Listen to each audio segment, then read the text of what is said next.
Assalamualaikum dan salam sejahtera. Saya Dini Amanda Lau dengan nombor matrik A212182 dari EPPM 3653 Pengurusan Pelaburan dan Portfolio Set 2. Dalam video ini, saya akan membentangkan satu jenis analisis teknikal iaitu Ichimoku Cloud. Ichimoku Cloud dicipta oleh seorang wartawan Jepun bernama Goichi Hosoda sekitar tahun 1930-an hingga 1960-an. Beliau menghabiskan masa 20 tahun untuk menyempurnakan indikator ini. Indikator ini digunakan untuk mengenal pasti trend, momentum, sokongan dan rintangan dalam pasaran saham hanya dengan satu pandangan.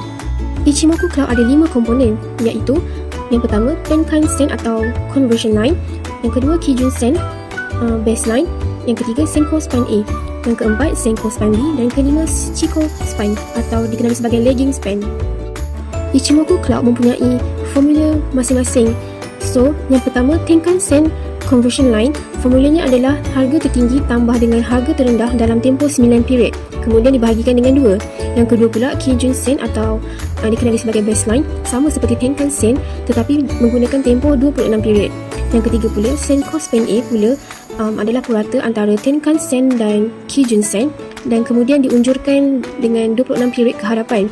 Keempat, Senko Span B menggunakan harga tertinggi dan terendah dalam tempoh 52 period, kemudian diunjurkan dengan 26 period ke hadapan. Dan yang terakhir, Chikou Span atau dikenali sebagai Lagging Span adalah harga penutup dari 26 period yang lalu diletakkan pada carta semasa. Gabungan komponen ini membentuk awan atau kumo yang kita nampak pada carta. Sekarang saya terangkan cara penggunaan Ichimoku Cloud. Terdapat 2 isyarat utama iaitu isyarat beli dan isyarat jual. Pertama, isyarat beli bullish iaitu 3 syarat perlu dipenuhi. Harga berada di atas awan, Tenkan Sen berada di atas Kijun Sen dan awan berwarna hijau. Sebagai contoh, pada carta Keihin Holdings ini, harga RM2.72 berada di atas awan. So, Tenkan Sen ini 2.720 di atas Kijun Sen 2.700 dan awan berwarna hijau. Ini adalah isyarat beli yang jelas. Dan yang kedua, isyarat jual adalah bearish. 3 syarat pula adalah harga berada di bawah awan, Tenkan Sen berada di bawah Kijun Sen dan awan berwarna merah. Antara kelebihan Ichimoku Cloud ialah yang pertama, ia menggabungkan pelbagai fungsi dalam satu indikator. Trend, momentum, support dan resistance semua ada. Yang kedua, awan itu sendiri bertindak sebagai tahap support dan resistance automatik, jadi kita tak perlu lukis garisan secara manual. Dan yang ketiga, trend pasaran mudah dikenal pasti. Cukup tengok sama ada harga di atas awan atau di bawah awan.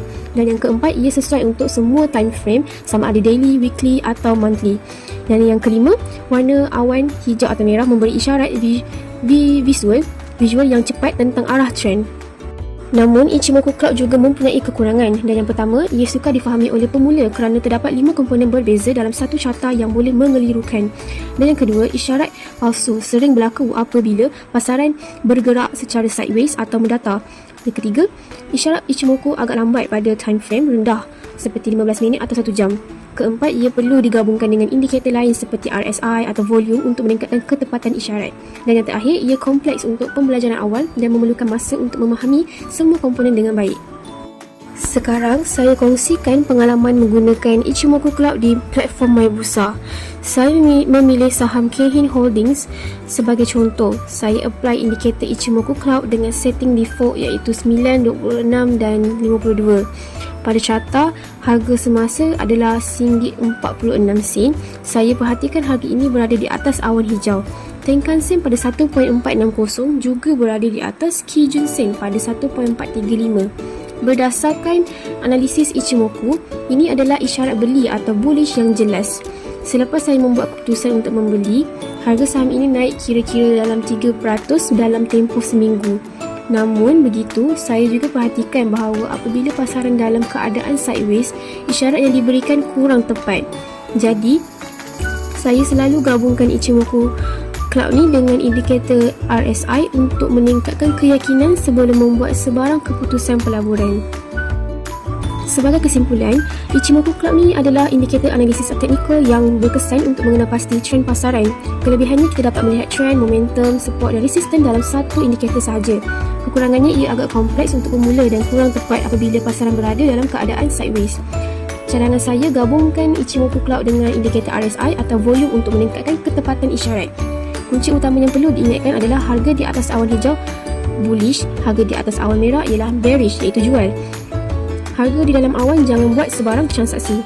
So, secara keseluruhannya, Ichimoku Club ni sangat berguna untuk pelabur di Bursa Malaysia, terutamanya untuk mereka yang mengikuti trend jangka sederhana. Sekian, terima kasih.